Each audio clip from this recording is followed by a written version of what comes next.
Hello, the time is just about, wait for it, 8 o'clock. Well, it was just then when I began to say it. I imagine it's a little after that right now.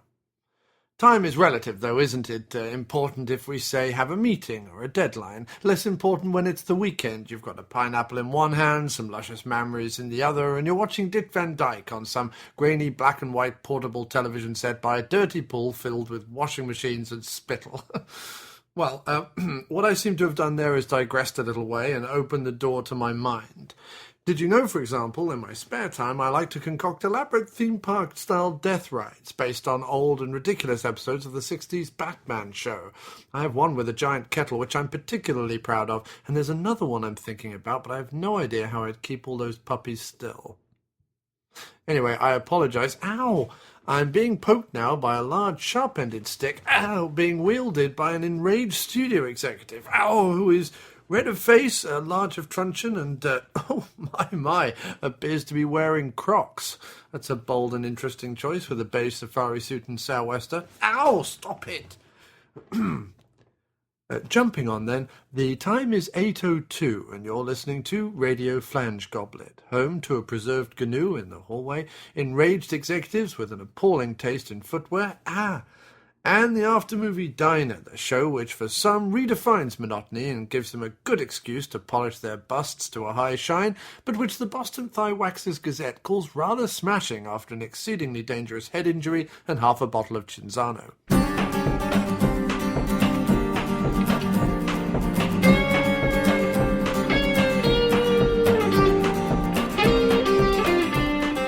No, it's up, then down, then up, then down, faster, repeat, until, yes.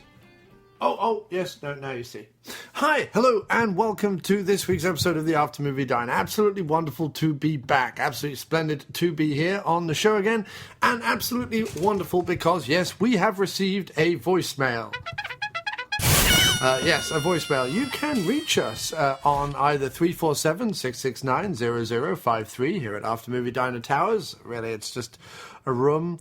Or you could equally go to SpeakPipe, www.speakpipe.com/aftermoviediner. We're going to play the voicemail, then we're going to play the trailer of the movie that we're discussing this week, and then we're going to start the show.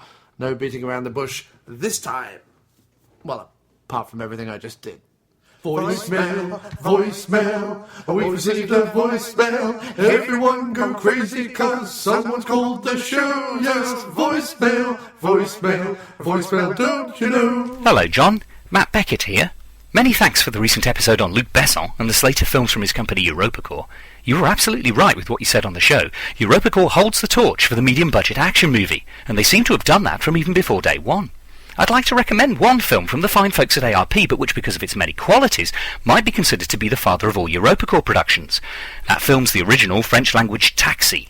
From a purely action perspective, no other film comes close in terms of capturing the kinetics of the high-speed car chase. Director Gerard Perez's bumper-level camera work and his emphasis on breathless practical stunts reaches a standard that just hasn't been surpassed. And the setting of the chases in the busy city centre and narrow alleys of Marseille mean that the filmmakers understand that a great chase is not simply about the cars, but also the environment that they're in. And then later you mentioned that you prefer the more recent Kevin Costner, where he plays characters with a bit of an edge, rather than some of his early movies where he has a reputation for being a bit earnest. But some of Costner's earliest movies, however, show that it hasn't always been that way. For instance, the movie Fandango. In that film, Costner's character is by turns brash and charming, arrogant and admirable, infuriating and endearing, and it's without a doubt in my top couple of favourite roles for Costner, and it has a lot of edge to savour. Oh, and one final thing, it's been wonderful in these last few months to hear the diner on location. The atmosphere behind you, coupled with the wonderful Mr. Jim Wallace's vocal appreciations of his blue cheeseburger this last week, has meant that I'm looking forward to seeing what's on the special board for discussion at the diner next week. With an order of brown gravy for the fries, of course. Thanks again, John. Voicemail, we all just heard a voicemail. Please call the show and I will play it with a jingle just before. Oh, voicemails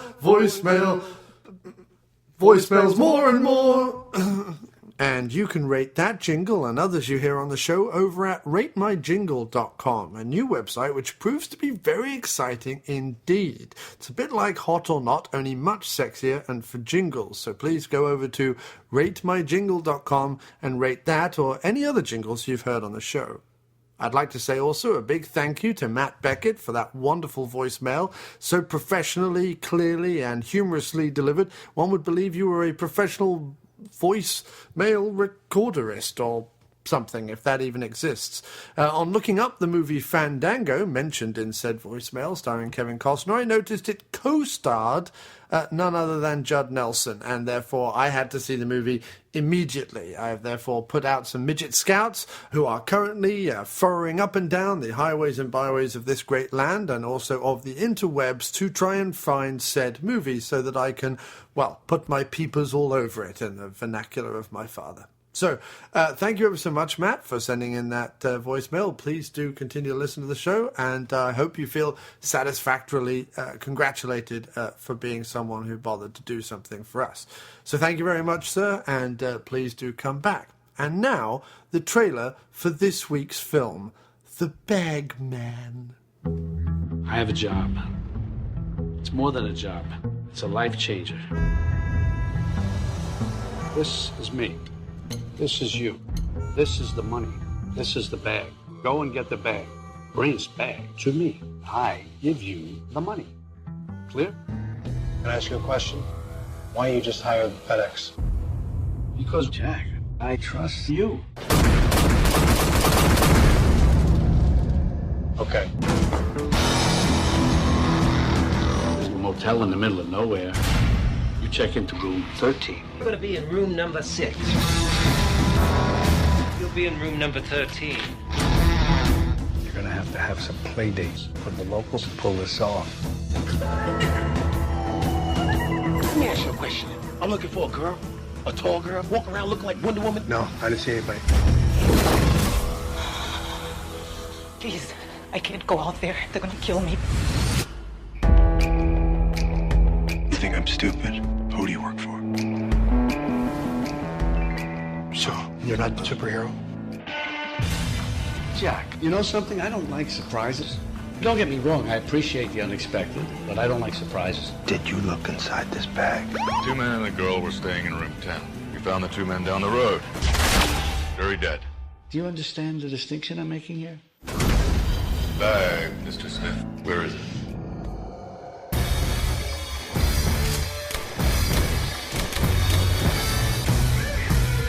Jack, sometimes you disappoint me.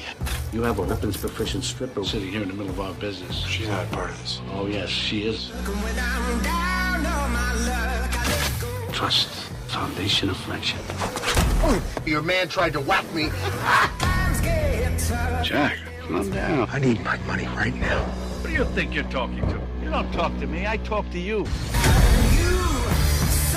Guns, bodies. So what happens now? You do not look in this bag. You do not open this bag. Death is inside that bag. You're an idiot, you know that? You think? Hello and welcome to yet another After Movie Diner episode, and we have just been to see the second in a succession of John Cusack, more or less straight-to-video B-movies. Yeah.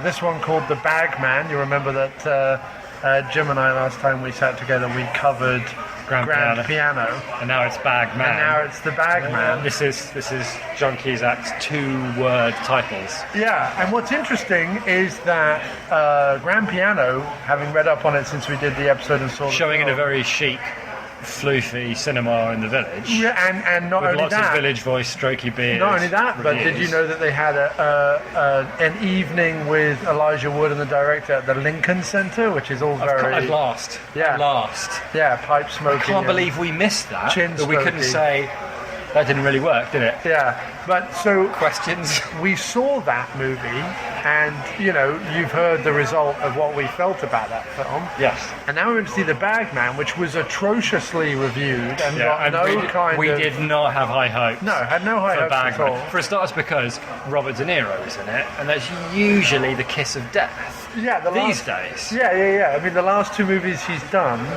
one was The Killing Season with a ridiculously bearded John Travolta. I couldn't even be bothered with that. And the other one was The Family, which I have now, and I want to watch. Because it's Besson, right? It's a Besson one. That kind of intrigued me because it was a Besson movie. And it's him and Michelle Pfeiffer, which I haven't seen, but I will see and I will report back. Okay. However, this one, John Cusack, Robert De Niro, some woman we've never heard of, and Crispin Glover. Yeah. Also, the guy who played the sheriff I recognised, he was in Killer Elite. Oh, okay. He was in Killer Elite. He was also in Prison Break as the brother that had to be broken out of prison. Fair enough. And he was, and I will say this very quickly, he was rubbish in Prison Break. He was really good at this. He was really good in Killer Elite. Yeah. Is he Australian? I don't know. Maybe. I think he is because he plays. He looks Australian. He plays an Aussie in Killer Elite. Oh yeah, he does. He looks exceptionally Australian. And of course, De Niro was in Killer Elite, so I don't know if they. Oh. Yeah. I don't know if they know each other now. Anyway. Yeah. What's interesting is it was terribly reviewed. It got none of the art house plaudits that Grand Piano did. We saw no words like Hitchcockian or engrossing thriller or anything like that. But the best example could be that we saw it in a very swoofy Swiss cinema in the village, Grand Piano, and this one we had to climb right to the top of cinema number 23. Yeah, out of 25 at the AMC. The other two, by the way, 24 and 25, were both showing like Bollywood movies. That's right, yeah. And we were joined about 3/4 way through the movie by a tramp, and then about 10 minutes later another tramp came in. I don't know if they were tramps or just guys who were wandering about. No, the I think top they were echelons both. Well, the first one was definitely a tramp because I think he had a pile of stuff. Right. And the second one, I think, was just homeless. A mad guy. Yeah, who possibly spent his whole day walking from screen to screen. And not only that, but when we came out of the theatre or cinema, there were like 3 cops at the bottom with like large automatic weapons. Yeah, like just shooting the breeze. And as we speak right now, at a table just behind us are 7 or 8 policemen sitting around the table. And there's 3 cars parked outside. And now either there's something going on, or possibly it's raining and they don't like to get wet. I don't know, but either way, we are in the Market Diner on 11th Avenue. We are. I still haven't figured out what I want yet. 43rd Street. We've been here before. What were we here for? Was it the Colony? No, Stranded. Yes, it was Stranded. We were here before. Yes, it was Stranded, yeah. So we have been here before. I think I'm going to get... Oh, I might get... But yes, so the interesting thing is like we've been saying, Grand Piano very well reviewed. We liked it, but we didn't particularly get the big whoops about it. Well, I'm not even sure it was like a big one. I think our theory was it didn't really work. We left feeling unsatisfied. Right. Whereas this movie, which again we have to reiterate has been reviewed terribly, we both really enjoyed. Yeah, we thought it was terrific. Like, I don't mean to bury the lead, but we really we thought it was great. I mean, we enjoyed it. I'm not sure when I... It had a terrific script. A terrific script. It did have a great script. Not necessarily in terms of like plot or pacing, but the dialogue was excellent. Weirdly, like parts of it was a bit cheesy, but even the cheesy bits were fine. The worst scene in it was when he initially picked her up and tried to drive her to the bus station, and she was asking lots of questions. That wasn't very well. That was really bad. Yeah. Apart from that, though. Yeah, agreed. Really No, agreed. So why don't you run down the plot while I look? Oh yeah, okay, right. So the plot is John Cusack is hired by Robert De Niro, and it's very important. While they're having this conversation, they're both wearing absolutely ridiculous glasses. In fact, for no reason. But did you notice that throughout the first half of the movie, everyone had ridiculous glasses? Yeah. At some point. Yeah. This means something, but we don't know what. It doesn't matter. Anyway. The sheriff had glasses. The woman who came into his office, the blonde woman who... Yeah, she had crazy glasses. Because she got big glasses out and then he took them off her. That's right. But she had like big, like Ronnie Barker type glasses. Yeah, it's very strange. Anyway, so De Niro had mad hair. It was awesome. And mad glasses. His mad hair was... So Robert De Niro, fantastic. it's very simple plot. Robert De Niro and John Cusack are on a plane and they're having a meeting. Yeah. And Robert De Niro is going to pay John Cusack a vast quantity of money to pick up a bag. Thank you very much. Thank you. Pays him a vast quantity of money to pick up a bag and hold it for him until Robert De Niro comes and gets it. But the key point is he must not look in the bag. Very, very important. He'll get paid a lot of money if he keeps the bag safe and he does not look in it. That is the only condition. Do not look in the bag. So, the moment I knew that I liked the film was when he... I liked it from I knew I was going to like it when after that he drives up and we've missed him picking up the bag, and he has trouble getting to the phone booth, and there's like a windy road behind him, and the moon's like high in the sky. It's set in Louisiana. Yeah, Louisiana, right? And the moon's high in the sky, and he's trying to get into this old phone booth. He's got like a open the shitty door. tourist Memphis baseball cap on. Right, and it's already clear that he's been through hell. Yeah, something's gone wrong, and we haven't even seen that. And the whole film is basically him trying to stop everybody else in this tiny little, like, one-horse town from getting their hands on the bag. Hence the bag man. And that's basically the plot. Yeah. That was pretty good, right? I kept that pretty brief. I like that. I think you could do that again and again, and I'd be happy. Yeah, I'm trying to be more brief.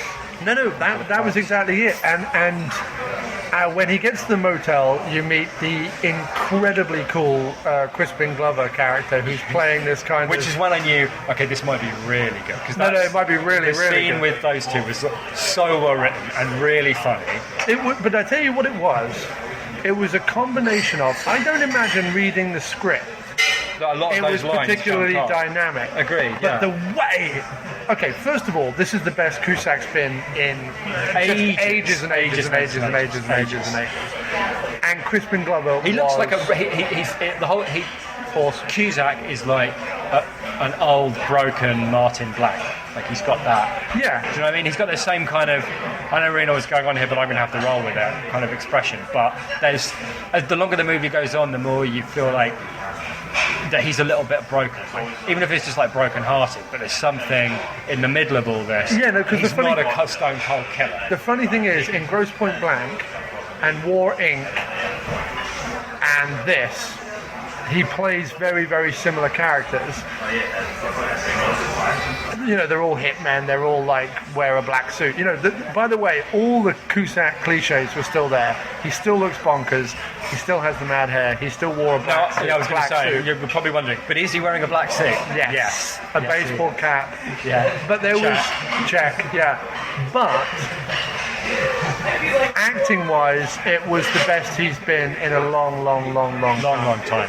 There was a world weariness to it. It worked really well. Worked really, really well. Really well. And De Niro was really good in it as well. He was terrific. What, are you... Okay. I think I'm going to go for the grilled chicken club. I'm going to go for the grilled chicken supreme. I was thinking about that.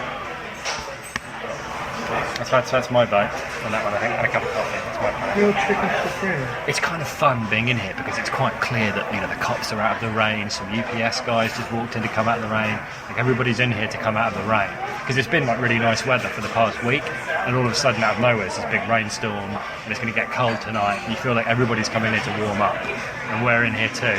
It's just really nice. So why is the grilled chicken supreme cheaper than the chicken? I don't know.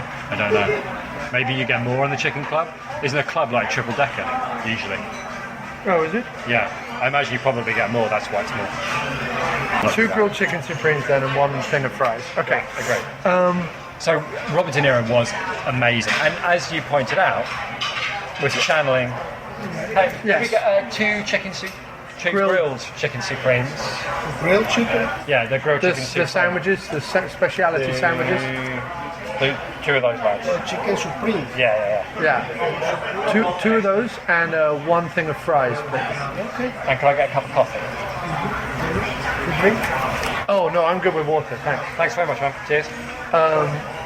So yeah, I felt in certain areas that De Niro, I think especially with the hair, yes, but the glasses, that he was channeling Dustin Hoffman. It did feel it, and there was a certain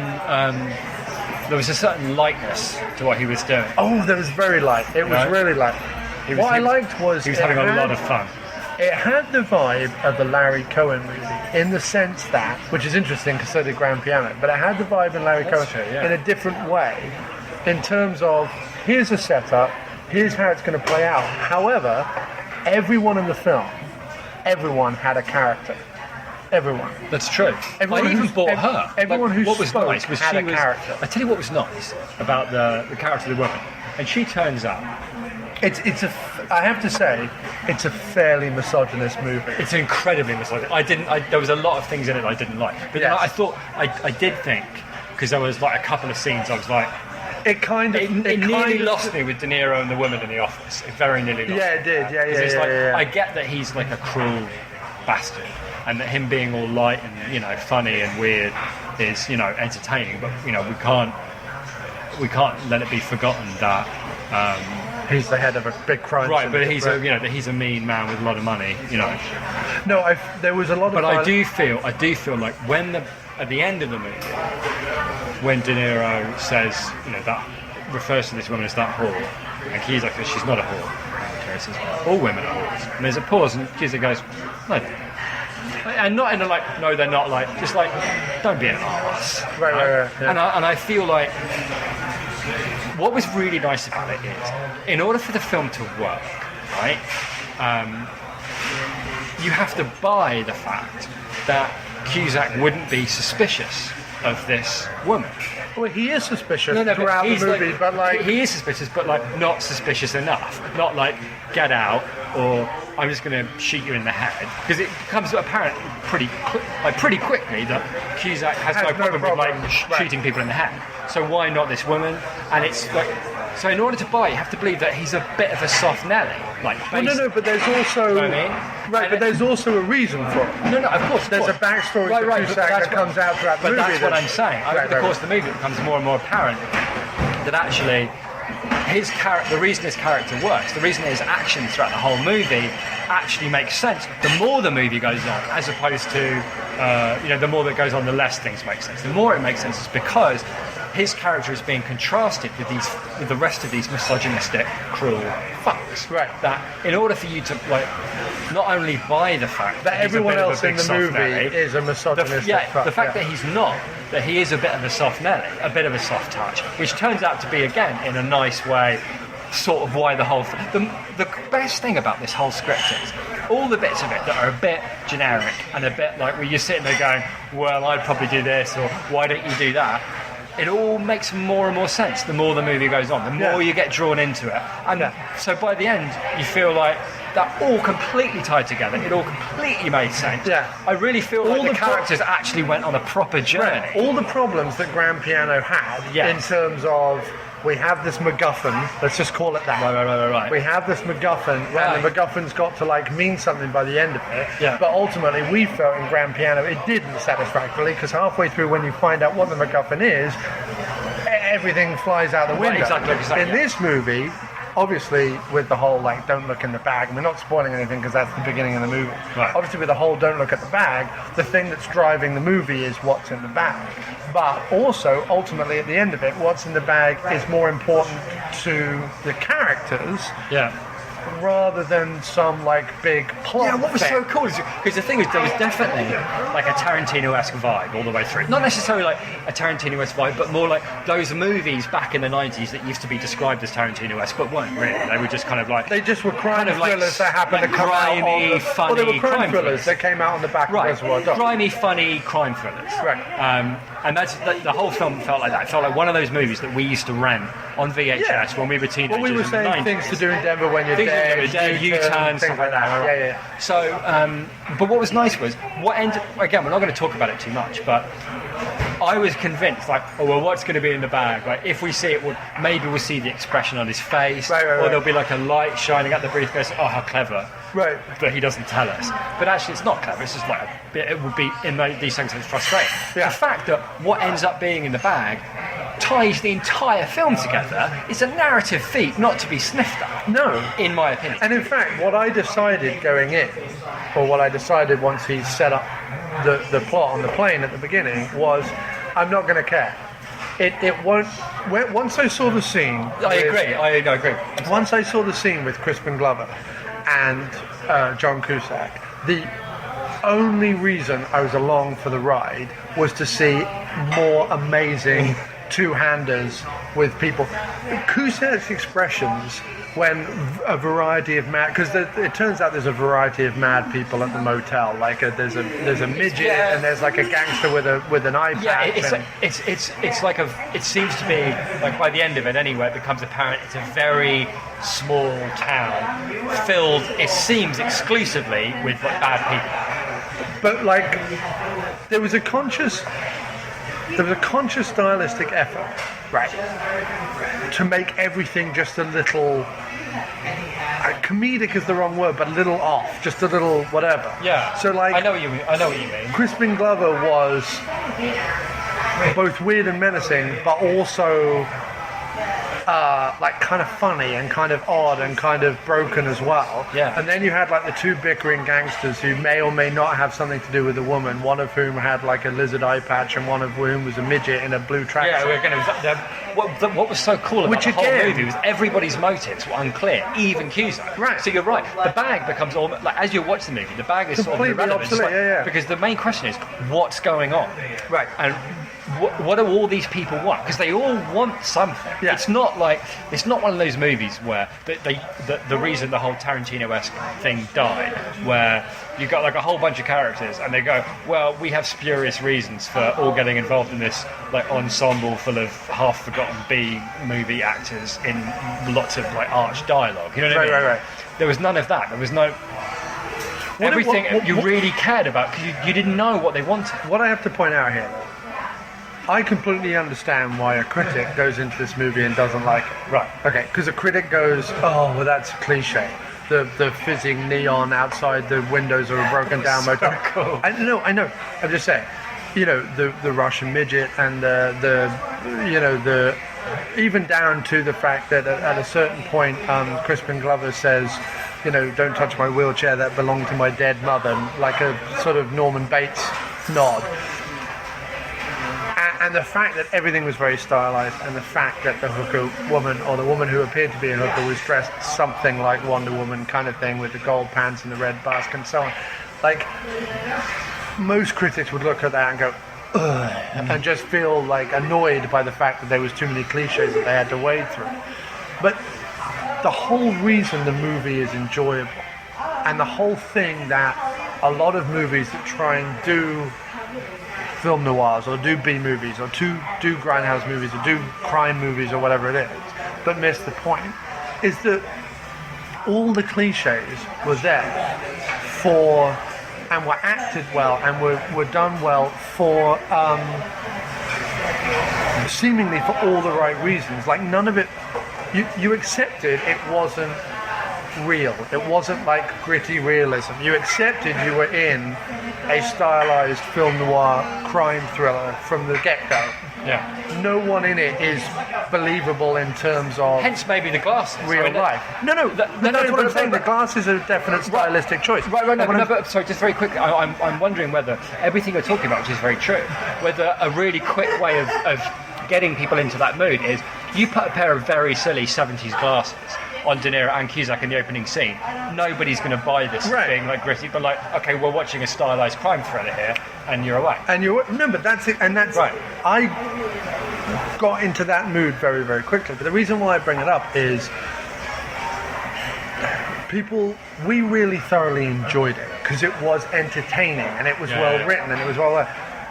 But it's not like groundbreaking. It's not like well, it is for Cusack because it's for because it's great.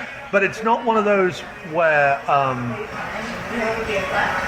if you watch it with too high expectations, or you watch it with some understanding that it's some great feat of filmmaking, you'll probably miss the point.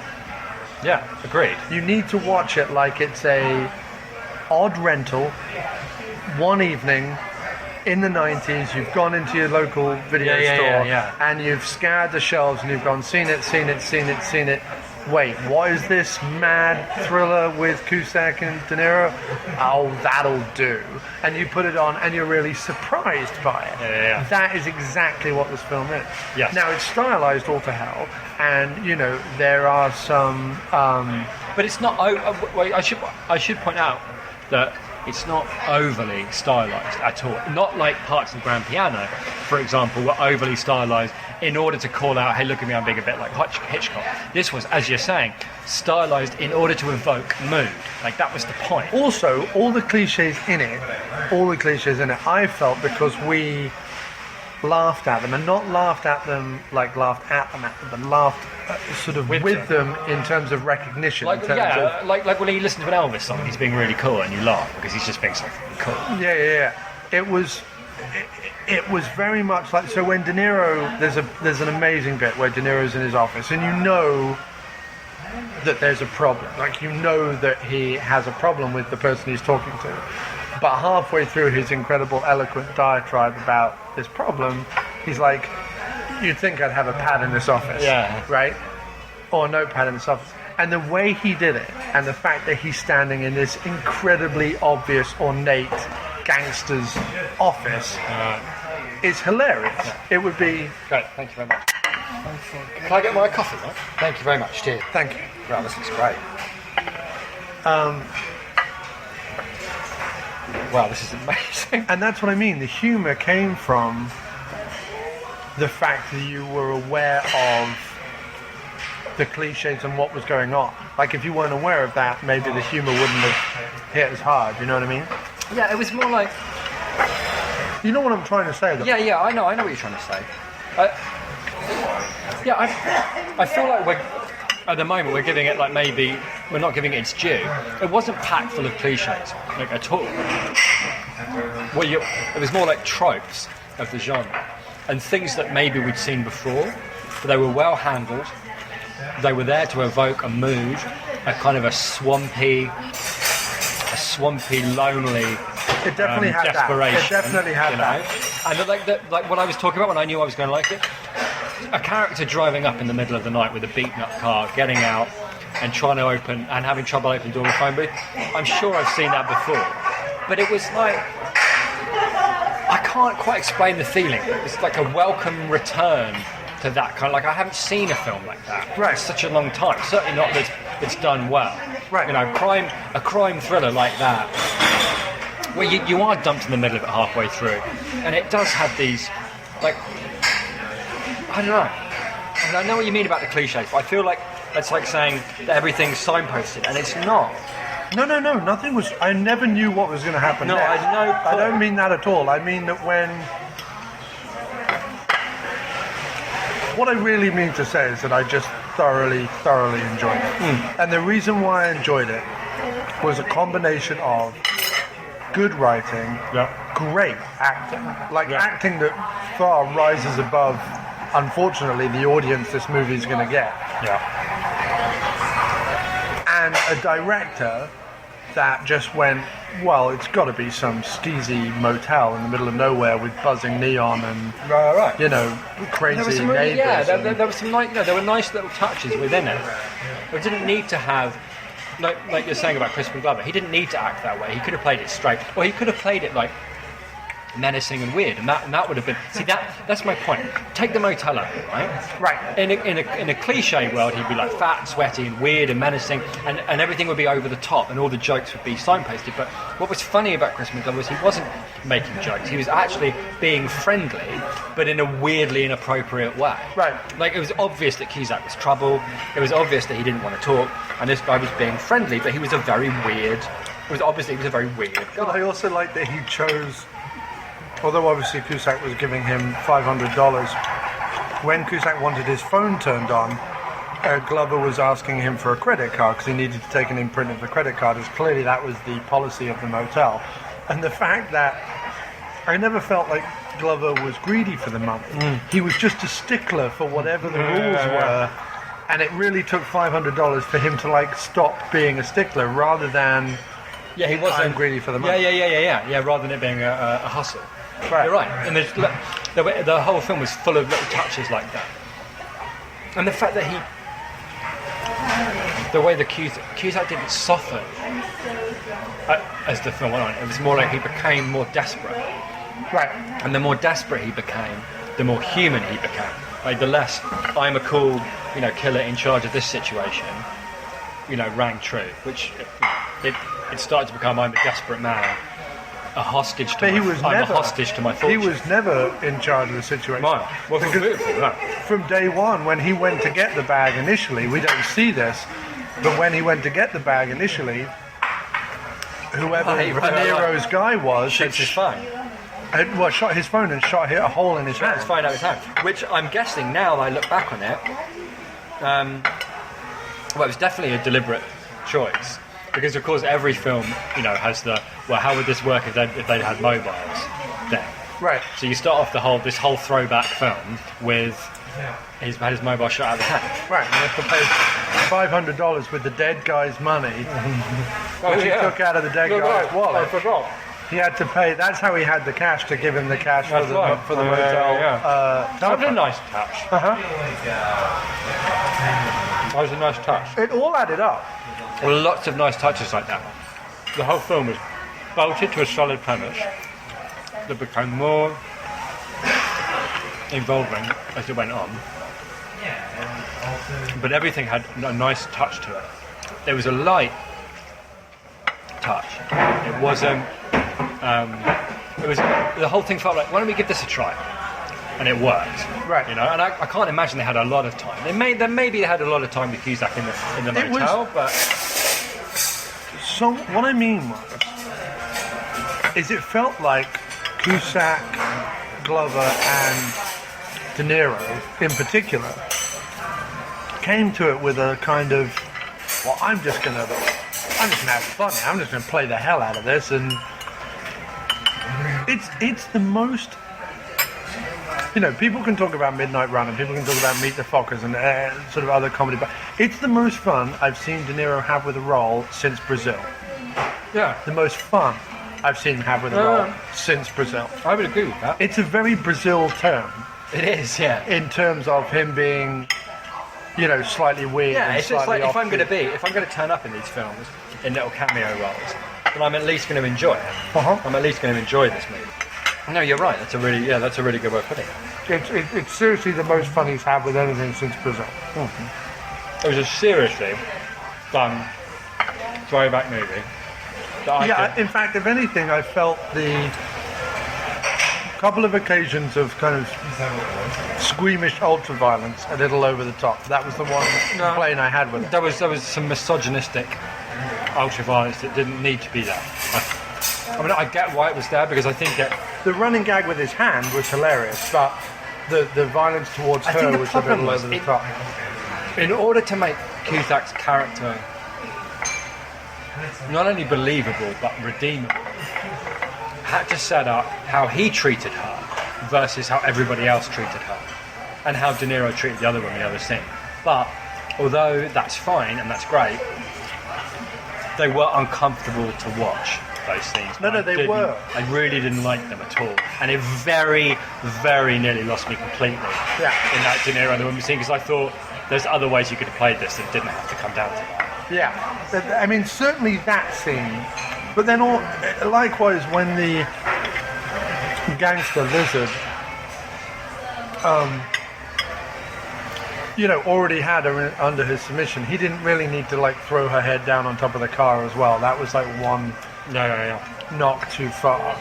I mean, she did gangbusters in the role. She did really, really well. Fair play to her, considering how much she had to go through. The fact that most of the movie she's not wearing a great deal. No. And every time you think, oh, finally, she's managed to take a breather, put some clothes back on, and feel normal again. It was a bit too much of that. But I understand why it had to be there. And then, in those movies in the 90s, women, they do treat women like shit in those films. But yeah, it was uncomfortable watching some of those things. I didn't really like them. But it did make his character... No, because at the end of the movie, it makes complete sense. I'm not going to spoil it, but... Yeah, in fact, they do manage to... not the first woman, But then they do go very far, like even... In order for the very last scene to work, all that had to have happened. Yeah. Is what I'm saying. Yeah, agreed. No. And because if she was the woman... Yeah. That we find out she clearly started off as, you wouldn't believe the ending. That lovely ending that it had. True. Yeah, okay. They had to have both, what I'm trying to say is, Cusack and her had to have both gone through so much crap that by the end of that night, what was their lives and what will be their lives are now two completely different things. If they don't go through that, the ending has no I had to put that together, actually. Yeah, this is why, and I'll be honest. Bearing in mind, this is a John Cusack straight-to-video B movie that I just saw in Cinema 23, at the top of Times Square with a tramp and a couple of people who hated it so much that one of them yawned and the other one left. The guy who yawned really annoyed me because you can yawn quietly. Of course, you don't have to go ostentatious like knobber. some mad knobber, right? But as soon as it was over, I thought I really want to watch that again. I want to watch that again, knowing what I know now about their characters, because I think that would be really interesting. I think it would hold up, like Usual Suspects does. It actually holds up after you know what's really going on, because it makes it more interesting. Right, completely. But what I was going to say about the scene between De Niro and the women in the office, even after that, which no doubt is uncomfortable to watch, she clearly did make a huge fucking mistake. Right. And after he's finished, he does basically give her a shitload of money. And tell her to go to New York. And tell her to get it fixed. Mm-hmm. You know. So it's horrible to watch, like really horrible and nasty. But yeah, it's complicated because I think it had to be put in there. It's put in there for a reason, but it's not a nice view.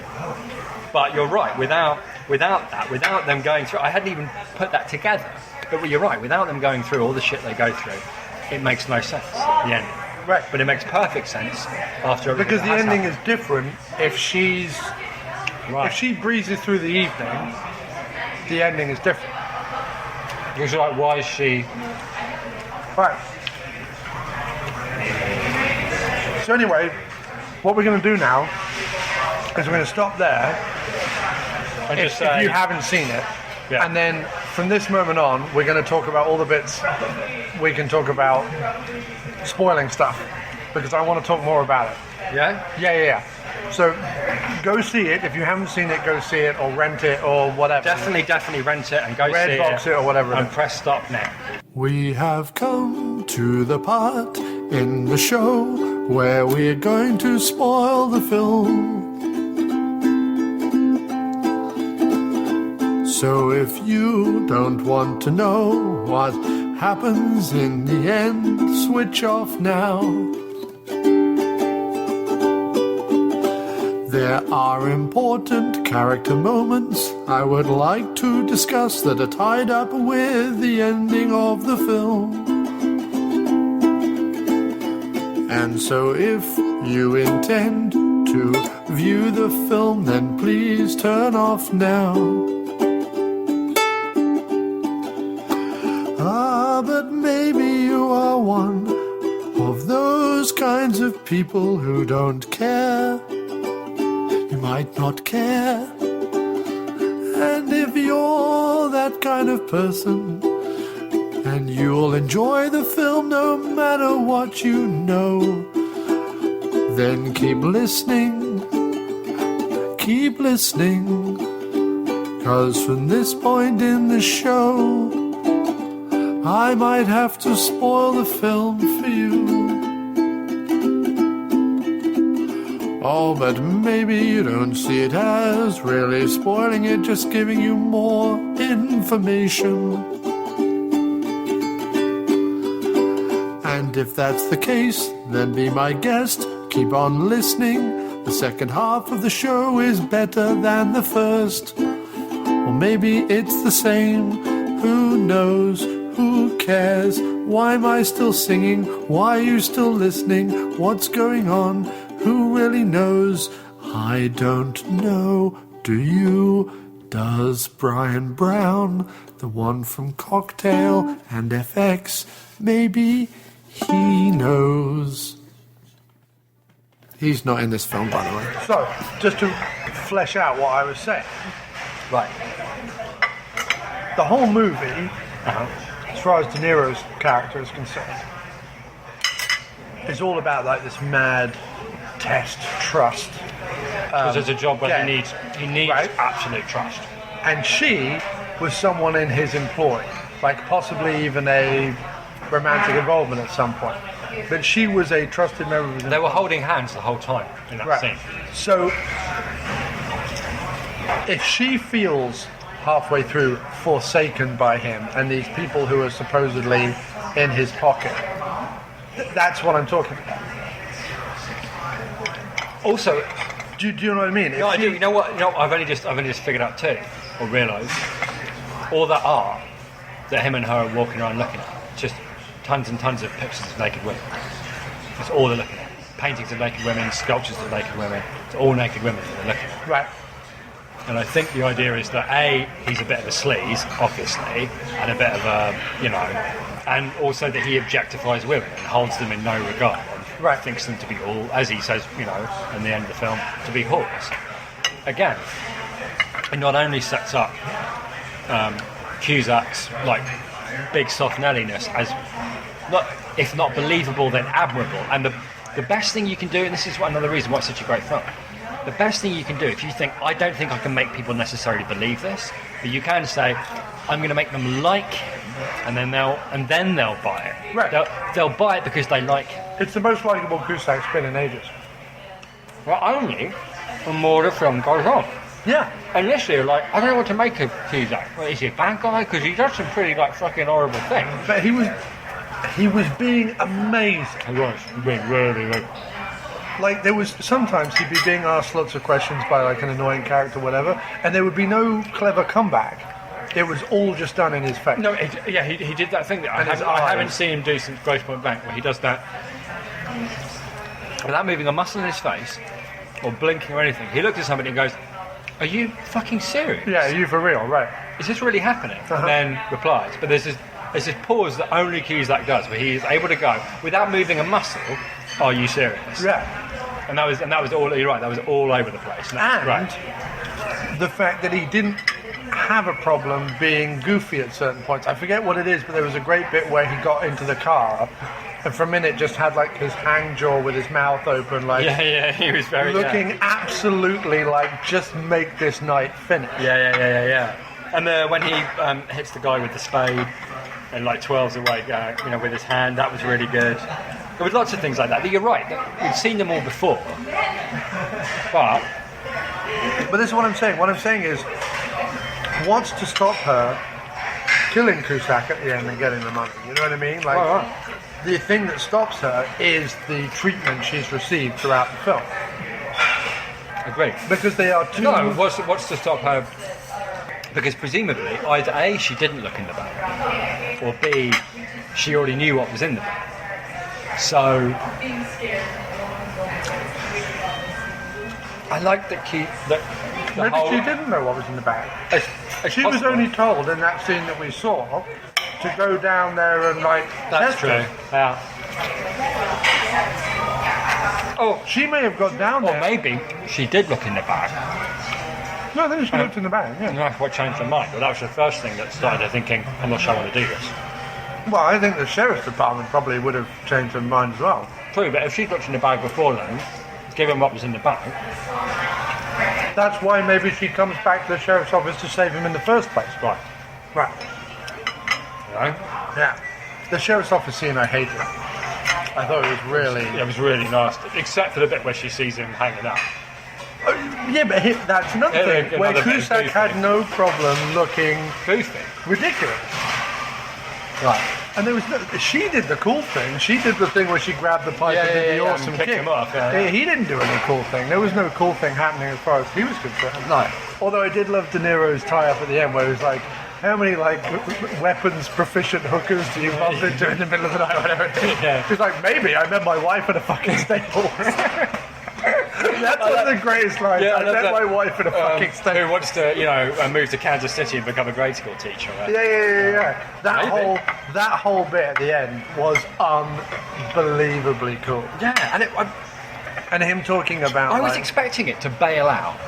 Yes. Like totally, like it's going. I was expecting to have a couple of good scenes. There'll be something cheesy in the bag, or it's going to lose me. But it just got me more and more involved the longer it went. The whole movie. Yep. I was so worried that it was going to bail. Yeah.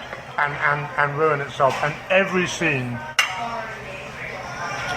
was that. The only scene that wasn't was the slight awkward dialogue about what curiosity did to the cat. That whole bit was a bit awful, but yeah, it was. No, it didn't really, but him saying about, well, stranger things have happened, I met my wife in a fucking Staples, was just amazing. Well, see that, I wonder. And him going, do you think I could find a pen in this office? It's the kind of thing that makes you wonder, maybe that's why they rewrote the original script. If their dialogue was the Staples staff and all the rest of that, and they decided to leave that scene alone, because although the dialogue was punky in the car, it did its job, which was establish a connection between them that was above, I need you out of here because you're in the way. Right, and that's all there was her like, I've got a reason for staying in here, but the longer the night goes on, like the less reason I have to stay, and at some point you're going to have to get rid of it. Also, she has no excuse, and she keeps just saying, I don't want to go home. Right. Which, if she was a real, down on the luck thing, and he was offering to take her to the bus and, I love, by the way, I just want to say, just very quickly, when he takes her to the bus station, even though it's clearly 3 o'clock in the morning, the fact that at the bus station, which is a beautiful bus station, beautiful old 50s bus station, they have, this little old wizened guy in the ticket window, and he's only in the distance, and you don't see him. It's like a painting. I mean, there's no reason for him to be there other than, what would be really nice is if it was a bus station where there's always a guy at the ticket window. You know what I mean? Yeah, that's the kind of bus station I want this to be. Of course, No, and I like the fact that there wasn't any big declaration between them. No. They only kissed at the end. There was no there was one bit where after the bus station, where he took her back to the hotel and he was like, we've got to be quick or something. I thought, oh no, they're going to have some horrible sex scene here. Yeah, and the thing was, when they didn't, it didn't feel like, oh, something else now. It was back on with the story. You know what I mean? It wasn't oh, they've made a decision not to do the sex now. It was like, oh great, on with the story. But every decision it made. I love the sheriff where he pulls the shovel out of the cupboard. He's like, what about this? And he says, I don't know, it was here when I got here, like that. He was like, yeah, you got a Gideon's Bible and a free shovel with every hotel room. He was good. He was good. He was really good. I liked Prison Break. He had this great voice. And there was, even right from the beginning, there was something off about this guy. Because initially, your feeling is, oh no, it's the coppers, he better be he's obviously, unbelievably suspicious. I love how Crispin Glover kind of, when the copper was reeling off all this stuff that he knew about Cusack, and Cusack kept looking at him, Glover was kind of proud to have snitched on him, but also kind of nervous about what might have happened. He was conveying both things really well. Yeah, he was great. I mean, he did only have. And it's insane how young he looks still. Yeah. Because you can tell, even under the wig and the mustache, that he had no lines on his face or anything. He was so good. What was the last thing he was even in? I know he does lots of his own weird projects. I think the last big thing he was in was a remake of Willard about the rats. You lost me there. He was in a movie called Willard, which is all about a guy who keeps rats. It's a weird, quirky, loner type role. Oh, okay. I haven't seen it. It's just I'd love to know his backstory. Do you know what he does? He travels around countries with. He has one of those Victorian traveling shows of medical oddities. Wow. And of early instruments that were used in the treatment of the eyes and ears and nose and really weird stuff. Yeah. He travels around with like Crispin Glover's cabinet of wonder kind of thing. Jesus, that sounds... Oh, I guess that would be about right. Yeah. He was so funny. Yep. He was really good in it. I was worried that he was going to be like off-puttingly quirky, but he was sort of warm and a bit sweet and weird but funny, and I don't know what was going on. Like, every time he wouldn't raise his head, you couldn't see him. And it must have been... And he kept popping up. Suddenly realised as well, it must have been... Was it that motel where she was killed then? Because when him and Glover have that confrontation in the woods, he says, I remember what he did last time he was here. I think that's more to do with... Like, why the specific room? I think it's all to build up... Like, I would say this. I think it's all to build up the sense of Cusack's aloneness in a world that he doesn't... Like, in this place that he doesn't understand. He doesn't know the rules. He doesn't know the layout, you know? And this whole, like, you want room 13. You know, like it's like cursed or supernatural or... You know what I mean? But there was a whole... What was weird... It just had this whole, like, everybody here knows something you don't. The whole movie had an angel heart undertone. Yes, it did, yeah. That totally wasn't the case at all. It's just it was set up like that. Really, it was just this gangster... Like, what's hilarious is, it's this gangster who's killed his fiancée so that he can have his best man around. But in order to make sure that it was okay that he killed his fiancée and kept his best man around, he's going to test that guy to the sheer limits by bombarding him with this, like, cacophony of mad characters. That's just really cool. Yeah, it's a crazy plan. But... And he's going to make the thing that he has to do carrying around his fiancée's head. Presumably. Because they all think there's something valuable in the bag. So he's lied to them. They say that he owns the town, that he's owned the town all around there for a long time. So there's also a feeling that whatever De Niro's planning, it's going to involve burning of bridges. And I'm wondering whether Crispin Glover saying, I remember what he did the last time he was down there, is like a reason for De Niro to have them all wiped out. Like either they get Cusack, in which case Cusack's not good to him, or Cusack gets them, in which case he's free and clear of whatever it is that they all remember. Right. You know? Because you would have to presume... But the more I think about it, the more there isn't a hole in the plot. No, agree. Because at a certain point I was like, there's probably holes aplenty in this. I'm enjoying it, but there's probably holes aplenty in this. Yeah. Oh, same thing. But there isn't. No. Also, who on earth did they get to play the mad British attorney at the end? I've got no idea. Such a weird choice. Because he wasn't very good, but in the same time, he was really good. He had the bow tie. Like, what I mean was, he's clearly not a good actor, but he was perfect for that. Yeah. I don't know. Because it was so offbeat. It was so, like... very strange. What the hell? He didn't look normal. He had, like, mad curly hair and a weird... mad curly hair, a bright red bow tie, a very strange, like, fruity English accent. I think the idea behind it, because again, I really like, because we can talk about this now, the reason I really like the ending is, if she wants to walk into that office and walk out of there with the $5 million, she has to do two things. One, she has to persuade this guy that she's crazy enough and mean enough to have done it. Right. Like, it's just, like, in a way that he doesn't even have to question, because why wouldn't she? You know? Like, why wouldn't she kill him for the money? You know? Right. But she also, in order for that to work, he has to be the sort of bloke that really doesn't want to get involved. And if he was like a slick black hair, you know, expensive suit, you know, mid-30s go-getting lawyer that you might expect, for him to go, yeah, that's okay, I don't need to know, at the end, you wouldn't buy it for a second.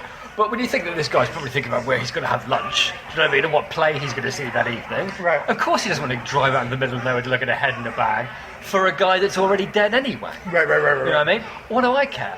She's obviously crazy, she's obviously done it, take the money and go. And I'm going to think about, you know, what sandwich I'm going to order, you know. Yeah. Without that off-putting, fruity guy, I don't think that bit works. So that's that's a really clever feat of saying, well, this moment, I'm worried this moment won't work. That's what he said. Maybe that's why they worked off this original script. You take an original script, you think, it's really fun, there's lots of stuff going on there, but there's a bunch of it that I think if we put it on screen, which is what they didn't do in Grand Piano, I think when I put it on screen, it's not going to work. So how do I make this scene at the end? How do I make it work? Well, first of all, hire a mad, fruity, I didn't overweight. really get fruity from him. He was just kind of... Well, not fruity, but I guess like if you're American, you probably think with the accent and the bow tie and the mad curly hair, you get like... I don't mean fruity like, you know, gay. I mean fruity like... just ever like slightly eccentric. Do you know what I mean? Right. Enjoys a rich meal and a bit of a snooze. You know what I mean? Right. These are the exciting things in his life, I would imagine. Well, even though he was... Yeah. Also, like... De Niro's dead. It doesn't matter. Give her the $5 million. Yeah, precisely. Shut up. You know? But you know, you have to play it very carefully for people to buy it. And I felt that the whole film was like that. Everything. If it was, this original script by James Russo or whatever, rewritten, it seems like they made a bunch of decisions of how to make what I'm guessing in the original form was quite a generic, albeit exciting script. How to make that, how to build that up into something that people would believe and be swept along with and enjoy. Yeah. Which I think they totally did. I agree. No, because I kept thinking that while discussing it, we were going to go, oh yeah, that doesn't work. You're right, but the more we do, the more I realise how much I liked it. Except for the scenes where we were uncomfortable, which we acknowledge that had to be there. And in order for the ending to work, in order for you to buy Cusack's in character, order for her to just not kill Cusack, in order for them to earn their redemption, those scenes had to be in there. Yeah. But they were uncomfortable to watch. That would be my only thing. No, I think they were mainly uncomfortable to watch because of the tonal shift. You went from a scene very, very quickly where she saw Cusack hanging up, which was funny. Like it was. Well done. Thank you. Are you sure you done with your fries? No, I'm done with that. I'm full up. Thanks very much. That was delicious. Thanks. You go from a bit where, like, you see Cusack dangling up there, which is funny. The way it's framed, for the distance that it's filmed, it's meant to be a funny shot. Right. Or a darkly, like a black comedy type shot. Cutting to then what you cut to with her being abused in that horrible way over the table. That's what, but again, bothered me because of the tonal shift. I agree, but on the other hand, thanks very much. Thanks, cheers, thank you. On the other hand, I would say that nothing actually happens. It's all implied. Everything that happens to her in the police, like, she doesn't actually get abused anyway. It's all implied. It's what No. I just think that it comes at the end of her being smashed in the car and then tied up and then hit round the head. It's very nasty. It's kind of relentless, and then she gets thrown against the bar. It's nasty, right? Yeah, but I'm saying it's all of it. At least sexual violence, anyway, is implied. Oh yeah, completely. Right. Although it got like close, I was like, oh, Jesus, it's not actually going to do anything, right? But again, I wonder if even the tonal shifts are... It's a big ask. It's nice to go to the movies, though, and be shocked and have those feelings, rather than go to a movie and be nonchalant about it. Like, for example, if this had been done like a Tarantino Grindhouse, you know, with the scratchy thing and the comedy sheriff and blah, blah, blah, blah, blah. Right. That scene would have meant nothing. Like, it wouldn't have had any weight to it at all. It wouldn't have had any... You wouldn't have been invested in it at all. Right? If that had been Michael Parks and his buddy being stupid hick sheriff. Right. And you could see this quite easily being done as a Grindhouse movie. Very, very easily. Yeah, agree. It wouldn't take too many steps to you know... If you, for example, if you added like scratches to it and blah blah blah blah blah, it would almost look like Death Proof, it had that look to it. So, you know, and it's in a swampy Louisiana town and in a rundown motel, and there's a comedy guy with a mullet behind the counter and the whole bit. Like, it screams all that, but it's so much more intelligent and so much better and so much. It's so elevated above that you actually buy into it and you actually go along with it. Again, not to draw, because I feel like the more we talk about it, the more parallels we're drawing. What worked here didn't work in Grand Piano. I felt like they were in complete charge of the genre that they were. Yes. They were giving us. Yeah. Not only were they in total charge of it, but that they knew how to make it live. They knew how to make it enjoyable and believable, and not just in the way that Tarantino and Rodriguez can occasionally do.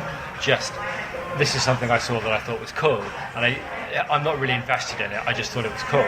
This one feels like every decision, both in terms of tone and in terms of look and performance, was very deliberately done in order to make sure that the film had weight. Yeah. Like you're saying, had substance, medicine. Yeah. No, I was surprised how much I cared about her by the time. Agreed. I was so convinced she was going to start annoying the crap out of me in like 2 really minutes. Good. Yeah, she was. As an actor. With the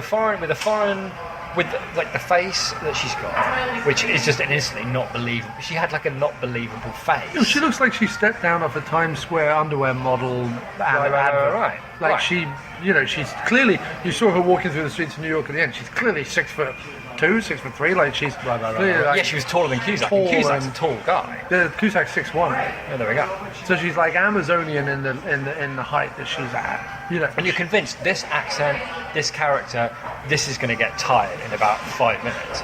But what was cool is him not shooting her in the head, him not throwing her out, started to instead of being like throwing us out of the reality of the film, we started to go, why is he doing that now? Yeah. What's going on here? Can she be trusted? Is he being fooled? Yeah. Like, instantly you're pulled into this like little crazy. It just becomes like a drama that you're interested in. Questions that you're interested in. The reveal at the end that she was involved all along would have bothered me. Yes, really it bothered did bother me. Had she not then come downstairs and they were still in that awesomely beat up car. Agreed, you're right. And he drove off through New York Again, streets. see, that's what I'm saying. Like, he's clearly the guy's going, again, I'm pushing this by saying she was involved all along, which they probably suspected, because I did sort of suspect that she was working them all along, but not sure at all, because I wasn't sure about anything. But yeah, to have her walk away, for them, if they drive off in some like Lamborghini or whatever, I'd have gone like. But the fact that he was still like he was still leaning over. He looks like he hasn't had any sleep. She still had the scar on her his forehead. No, they'd probably gone to a hospital because she was shot in the gut. So she's probably. Oh yeah, but he was still. They looked like they haven't. He looked like he hadn't slept. Yeah. Since they got in the car. Yeah. And yet the fact that it went off down the street, billowing clouds of smoke, was super fucking cool. Yeah. Super, super cool. You're right. The more we talk about it, the more I like it. The more I want to see it again. Because it was like he drove. It was like he drove out of 1995 into 2013. Yeah, you're right.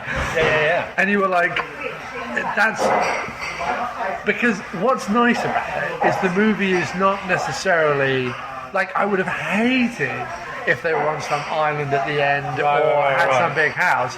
I more like the idea that they're just kind of bumming around the highways of America in this beat up car. Right. Thinking, I do have or one problem with the movie, which was what's that? Although I guess that would have been more 80s than 90s, to be fair. But I did hope that, given that it was a raised camera over like a New York street scene with them kind of driving away, you really should have the credits come up. Like the cast come up over that scene of the New York street that keeps moving and keeps going, and somewhere there's because what I like about it is somewhere they're still driving down the road, like they're still driving as the credits go. I would maybe have done that. That would have been my choice. I think. I like the song though that they had over the thing. We haven't even talked about Nick Drake. Oh, which movie? Nick fucking Drake song turns up. I mean, conversation goes, oh, of course a Nick Drake song. I mean, wasn't it just after the burial scene and he just murdered somebody by putting a spade? No, he got taken away by the sheriff in the car, and then because she's clearly jumped out the bathroom window. That's right. She was hiding in the bathroom in the thing, and you thought, he's for it now. And in fact, he was going for the gun in the ice bucket. But he went into the bathroom. She wasn't there, but she left her underwear, which I think when she was going for the loo, I think. Oh, okay. I'm assuming. Anyway, she climbed out the bathroom window. He gets taken away in the car. Then you see her feet coming round from the back of the motel and that's when the Nick Drake song kicked in. Very strange. It was very cool because it was, again, a weird tonal shift. But again, it was so odd because normally when a Nick Drake song turns up, you think, no, Christ, we really need another Nick Drake song. Even though I love Nick Drake, don't get me wrong, but it's a bit obviously overused a movie. But to use one halfway through like a weird, grimy film noir crime thriller, again, was like in my opinion, if I'd been like a critic or whatever, I would have gone, whoa. But I think, again, it was a deliberate choice to soften their characters and make you root for them a little bit, which maybe you hadn't been up to that point. I also think it was a welcome break in the action. Yes. That let you get your head together and then move on. That's true. Yeah, it was. You're right. Because then the next scene you see is this kind of violent scene you're right. in the sheriff's thing, and then it's all going again. You're right. You know what I mean? Yeah, agreed. So it was a nice way to kind of go, okay, this is the middle point, this is the intermission almost. Yeah. And then we'll move on, you know? Yeah, no, you're right. It was just really well judged all the way through. It totally had me hooked. I really enjoyed it. I'd love to see it again. I'm sure it'll be coming to Netflix soon. I'd be surprised if it isn't, but it's such a shame. It's such a shame because this is like it's one of those movies that I could sit if this was like 20 years ago, would like live in Star Video, and I can see us watching it a couple of times. Like, you know, when you go to Star Video, you can't find a movie, and you go, let's just get Bagman again. Yeah. And I can see it living there for like, you know, just like that kind of comfortable video that used to be on the shelf. Yeah. You go, oh, I'm glad that's still there. You know, like Howling or whatever. But they used to be made all the time. I mean, there was even, didn't Spacey make one? Well, I know he did Usual Suspects, but didn't he do that like albino alligator or whatever that one was called? No, I did see that. That was set in a speakeasy where none of them were very memorable particularly. I mean, Things to Do with Denver, when the Dead gets kind of a nod because it's got this kind of eccentric cast, but even that wasn't particularly gripping in terms of... I don't know, no, but I liked that. I liked that the whole premise of the movie was the opposite of the trailer. Right. The trailers, they're going to do the one thing that nobody expected, fight back. I think you'll find the entire point of the movie is that they don't. And that's what I like. They get threatened with death, and they spend the rest of the movie walking around sorting their affairs out. That's it. Yeah. I really like this movie. It's one of those films like, this is totally not what I expected, and it's really good. Yeah. But no, I'm just saying, like, there was all those movies that came out, and it's just nice that, like, if you need to get like 5 Cusack Netflix movies, so that every sixth one is like this, I'll live with that. I still like of Cusack Netflix. I still like the Numbers Station. I thought that was good. I know you weren't such a big fan, but I liked it. It wasn't anywhere near as good as this, though. No, not at all. But I enjoyed it. It was an interesting idea. I liked it. But I didn't like the serial killing one. I don't think I'm going to like the one with Nick Cage. Wasn't that fond of Grand Piano. I mean, it's been a long time since I've seen a Cusack film that I genuinely really enjoyed. And I really enjoyed the shit out of this one. It's the closest he's come to regaining his sense of humour, almost. Yeah, agreed. Agreed. It was really good. I'm really glad we went and saw that one. It was really terrific. How is it that we live in a world where Grand Piano gets fucking Lincoln Center honors and reviews up the wazoo about how, isn't it marvelous, blah, and it's nonsense. I mean, just because it's set in the world of piano concertos doesn't make it as artistically viable as it can. People are all about the silly fucking knowing irony, like it's Sharknado and all that bollocks. If it's got a bunch of silly knowing irony where people can watch it and be For example, knowing, I recently, because it was on Netflix, and I like those silly movies sometimes, I watched a movie called Blast Vegas, right, which is about like this Egyptian. I saw you like that. Yeah. Egyptian god is unleashed in Las Vegas and like causes a big dust storm basically and whatever. And you know, it's far from perfect. But in terms of that versus Sharknado, it's miles ahead of Sharknado. It's just Sharknado had sharks and Tara Reid in it. No. But there was only like 3 good bits in Sharknado, whereas about 75. If I tell you that Blast Vegas starts off with John Landis and Joe Dante as a couple of like career criminals who try and hold up the van that's taking this Egyptian relic to Vegas while squabbling over their beat up car. Right there. Yeah, right. That's the opening of your movie. Wow, I really want to see this. Yeah. Now, and then one of the leads of your movie is Barry Bostwick from Rocky Horror Picture Show and Spin City and Megaforce and a whole bunch of other mad movies. He was in that FDR. Right. Whatever it was. Badass. Yeah. FDR Badass. Right. Yeah. Him as this mad-haired, goatee beard wearing atrocious Vegas lounge singer, which every other line he has is a gambling pun throughout the whole movie. So, like, when someone dies, he's like... And because Barry Bostwick knows it's like a shitty line, like a crappy line, he delivers it in a kind of offhand, let's get out of the scene and move to the next one type way.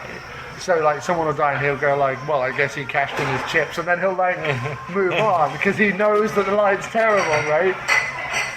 But it was so worth it. Like, it just made the whole movie.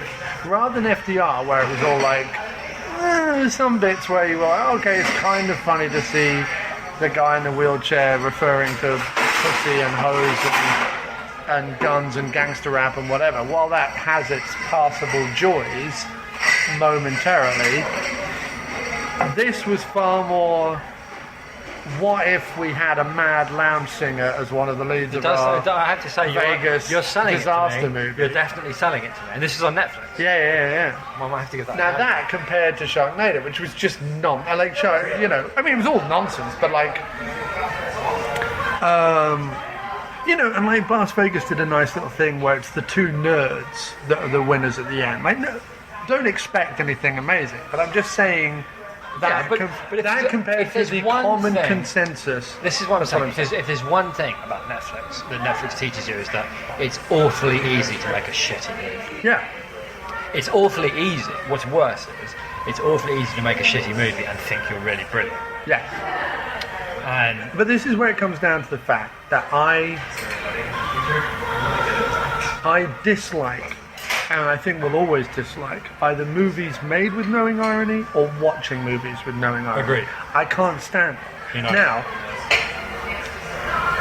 Blast Vegas is a B-movie, disaster movie with all the sci-fi, because it's a sci-fi movie, with all the sci-fi movie tropes. You know, you have to have a bunch of people running around in bikinis and blah, blah, blah, blah, blah, right?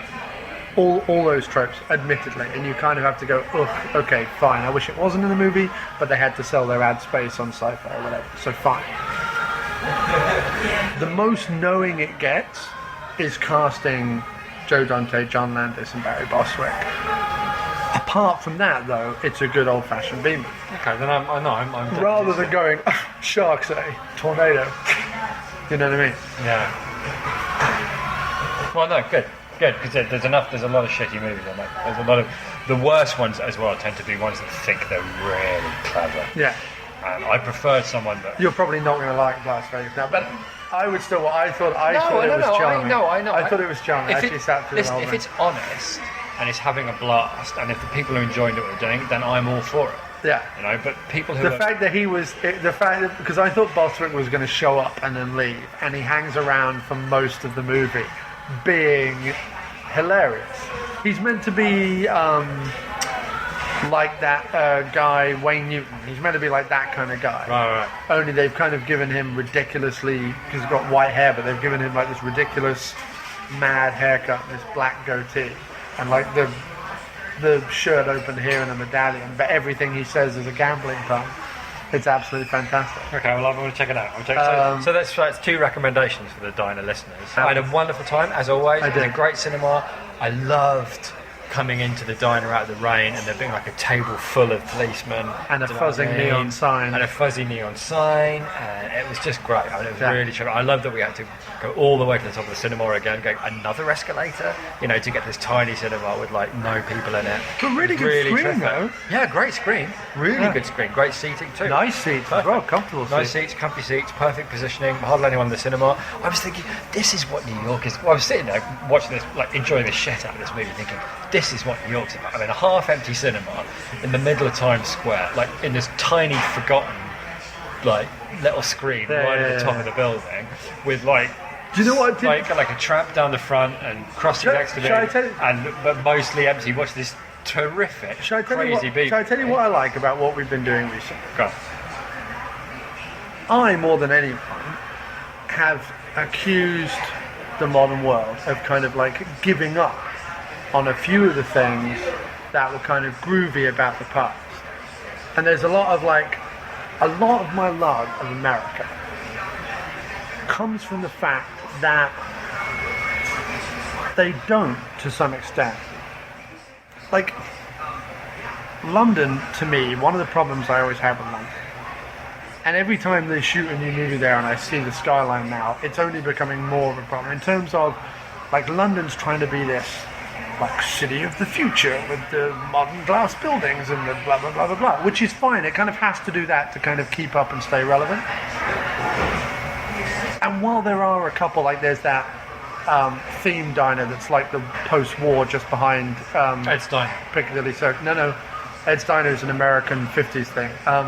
The old post-war theatre diner that's right round the back of Piccadilly Circus. We only went there once or twice. Yeah, I remember. And there's a couple of places like that, right? But mostly, it's, you go to Leicester Square and it's El Conchita, Chiquita nonsense, Tex-Mex crap, or fucking but that's Bella the centre Papa. of town, though. I take your point. What I like is that in 2014, we have been able to have, and continue to have, experiences where we go to an amazing little B-movie in Times Square, wander down the road to an awesome, like, 70s diner that's been here much longer. In 2014, like, that's awesome to me. No, I agree. That I'm able to have that experience. I agree. Well, I'm honoured to have it with you, my friend. And it's not like a purposely retro diner. It just is. No, it just is what it is. What it is. It works, so they keep it. It's not like that Liberty diner that was absolutely empty on the floor of the cinema where they're like, well, we're going to call it the Liberty diner and have it all shiny and blah, blah, blah, blah, blah. Yeah. And have booths because that's what No, for tourists, no. Step away, walk 3 blocks. Yeah. 3 blocks down the road. Past at least 4 people who, if they had a knife, would kill you if they thought about it. Yeah, or people dying, or people going mad at the bus station. Probably at least one person died within a 20-foot radius of our location. Yes. While we were walking through there. Oh, at least, yeah. In fact, even if it was just like spiritually, inside. Well, I've spiritually died inside. All I'm saying is, it's very awesome that I've managed to. The nice thing about New York is you can bend it to your will rather than it bending you to it. Agreed. I would go along with that. There's a little pocket of it for everybody. Yeah, I if you want your big, loud, multiple TV screen sports bar, you've got it. But if you want the Market Diner at 10 o'clock at night with orange booze and cheap coffee, you've got that as well. And that's what I love. That's my fun. Agreed. Well, thanks for bringing me along, man. No worries, man. Thanks for bringing me along. Are you kidding? It's all good. So with that, let us say goodbye for another After Movie Diner episode. Thanks very much for having me, man. Cheers.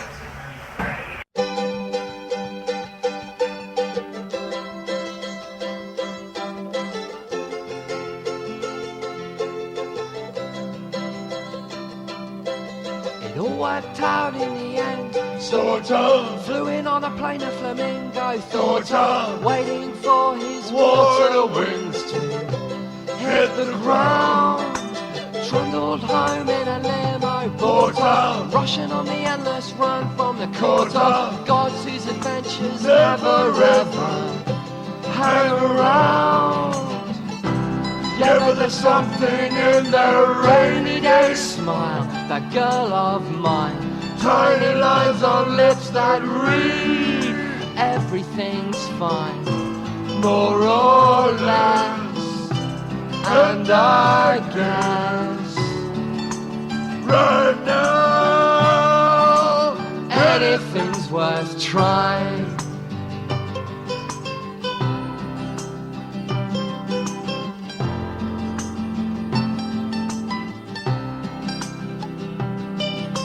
Post our flowers in the ground or burn us. Nice to see so many turn up. The barbershop trio sang a lovely melody.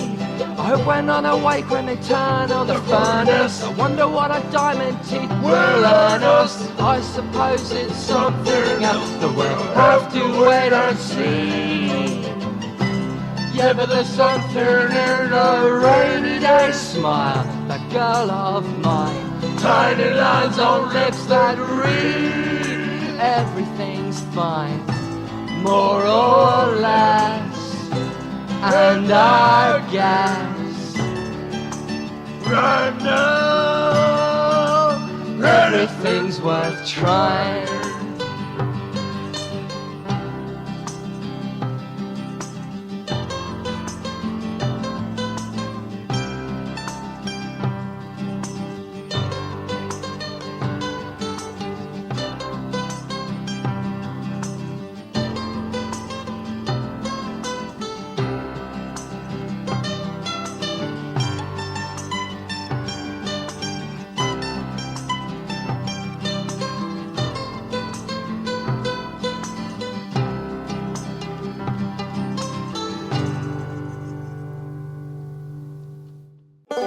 Like the show?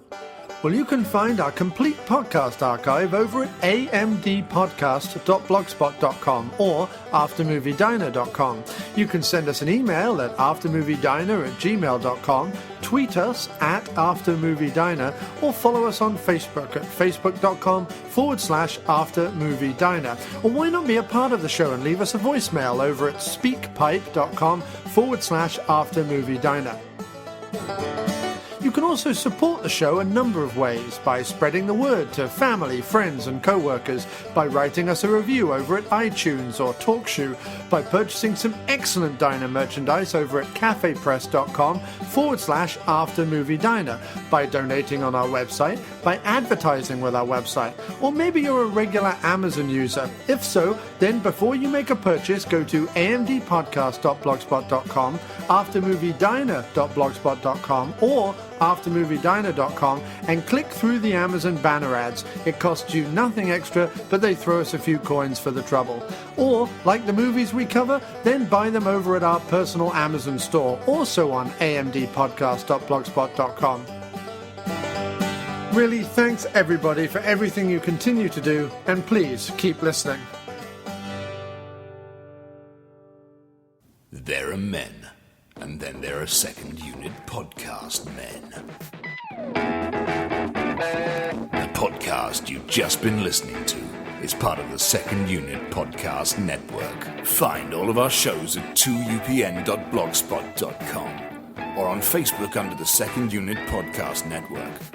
Our fantastic list of shows include Drunk on VHS, We Came from the Basement, No Budget Nightmares, The After Movie Diner, Dr. Action and the Kick-Ass Kid, and Bloodbaths and Boomsticks. Take one podcast into the shower. Don't be a blithering idiot, Alan. We can give you the multiple podcast cleansing system all in one place that your hair deserves. Our programming is available across all platforms, from iTunes to Podomatic, TalkShoe to Stitcher, so you have absolutely no excuse. Listen today, and a free naked person of your choice will be shipped from Thailand to your door in a matter of weeks. The Second Unit Podcast Network, bringing you the action and leaving the boring stuff to the other guys. Bloody hell. Who does a girl have to blow around here to get a decent beverage?